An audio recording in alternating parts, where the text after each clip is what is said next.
gens pressés par le travail. Je pense que j'y ai répondu, je vais l'éviter. Est-ce qu'il faut que je complète? Non, mais moi, je vais vous répondre. J'ai l'impression qu'on ne vit pas du tout dans le même monde, madame. Je suis désolé de vous dire ça, mais c'est la réalité pour moi. Je vois tous les gens qui sont autour de là. Je vous explique qu'il y a un gros problème par rapport à la France. La société, elle est divisée comme jamais. Et vous nous dépeignez une société magnifique. Vous ne vivez pas du tout dans le même monde. Par contre, vous n'avez pas répondu sur la répression sur les Gilets jaunes, la répression judiciaire et policière sur les Gilets jaunes. Vous n'avez pas répondu là-dessus. Parce que moi, comme je vous ai expliqué, il y a eu de la répression à Besançon, particulièrement à Besançon. Il y a eu un jeune qui s'appelle Mathias, ça a défrayé la chronique en France, qui a été frappé par derrière par un policier alors qu'il n'avait absolument rien fait.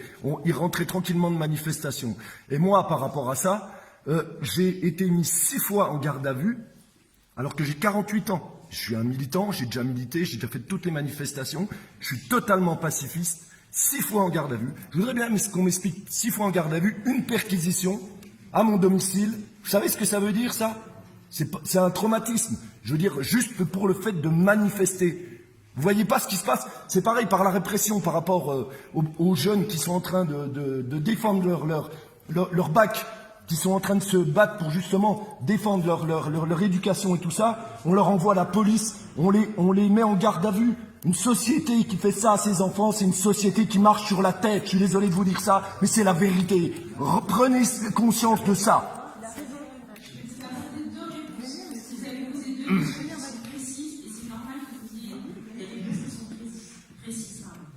Sur le sujet de la réforme du bac, je veux bien qu'on se dise que quand il y a quelque chose avec lequel on n'est pas d'accord, on l'empêche. Fort bien. Mais en fait, si on fait ça, il n'y a plus de règles collectives. Donc aujourd'hui, il y a une réforme qui se déploie, qui se met en place. Il y a des épreuves, ce qu'on appelle les épreuves de contrôle continu, qui ont été mises en place parce qu'on considérait que le fait d'avoir un examen final où vous bachetiez... Mais tout le monde est contre. Mais excusez-moi, mais tout le monde est contre. Toutes vos réformes, la plupart des gens sont contre. La plupart de... Mais oui, mais non, mais vous vivez dans un autre monde, je vous le dis. Mais moi, je suis pas politique. Moi, je suis pas politique. Je suis un citoyen. Voilà. Moi, je veux vivre dans une société qui a de la bienveillance, qui prend soin des gens qui sont les plus pauvres. Et puis que les plus riches doivent partager. C'est la réalité. C'est une société. La France, c'est ça. C'est de la solidarité. Tout ce qu'on a obtenu du Conseil national de la résistance, on doit se battre. Et on se battra bec et ongle par rapport à ça. On lâchera rien par rapport à ça. Vous n'écoutez personne. Vous n'écoutez pas le peuple. Le peuple, il gronde. Vous n'écoutez personne. Voilà. Est-ce que je peux vous apporter une réponse précise sur le bac, ou ça ne vous intéresse pas?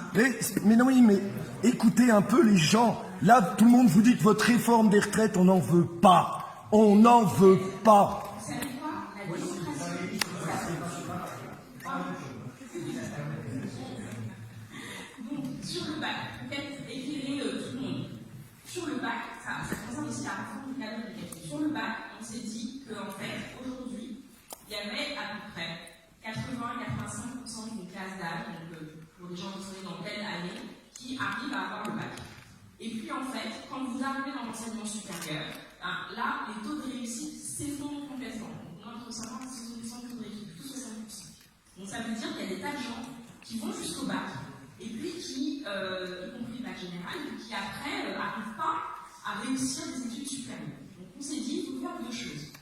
Il faut réformer l'examen, d'une part, et deuxièmement, il faut qu'il y ait une orientation qui soit de meilleure qualité pour que les gens ne les envoient pas dans des filières qui sont complètement bouchées ou des filières où ils n'ont pas les prérequis, j'allais dire, d'apprentissage qui leur permettent de réussir. Donc on a fait 3 choses. On a renforcé le système d'orientation, donc ça s'appelle Parcoursup. Et alors, tous les indicateurs, là je n'y peux rien, mais là aussi, il faut qu'on se mette d'accord ensemble. Alors, Parcoursup, en fait, ça marche. Non, ça ne marche pas. Franchement, excusez-moi, je vais prendre la parole en connaissance de cause, d'accord?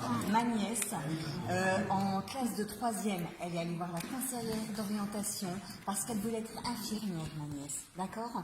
La conseillère d'orientation lui a dit, il faut faire un bac sanitaire et social.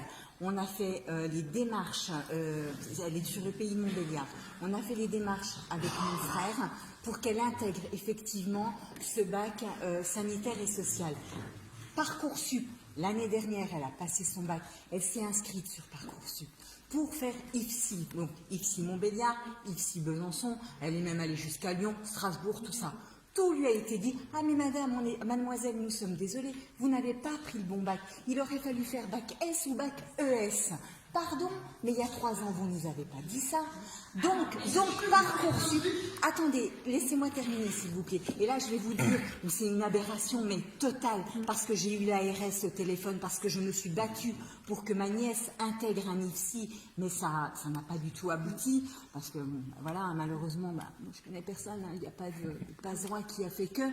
Mais on lui a dit quoi? On lui a dit, ah non, tu feras pas un IFSI, mais tu vas faire PACES. Oh, PACES, mais elle veut pas faire médecine. Aujourd'hui, elle se retrouve en PACES. Vous savez quoi? Sur 1300 élèves à Besançon de PACES, elle a été classée 1250e. Elle voulait pas faire PACES, elle voulait faire un IFSI.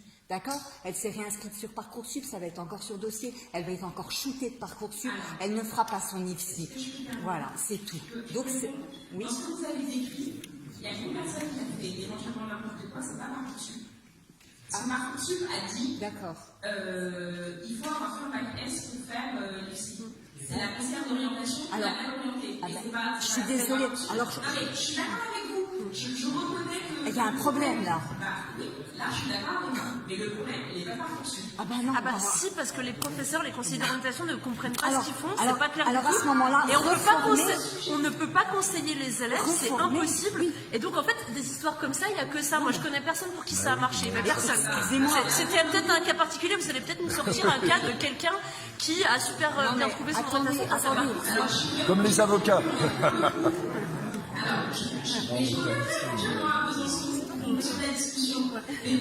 Ah ben revenez, vous n'avez pas de déçu. Je ne peux pas vous laisser dire qu'il n'y a personne pour qui ça marche.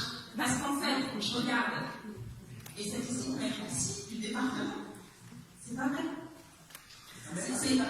On s'en fiche. Ouais. Non, c'est pas vrai. Pardon, je peux pas vous laisser dire ça. Je peux pas vous laisser dire ça parce que madame, quand elle me fait reproche sur les pensions de donation, je dis qu'elle a raison.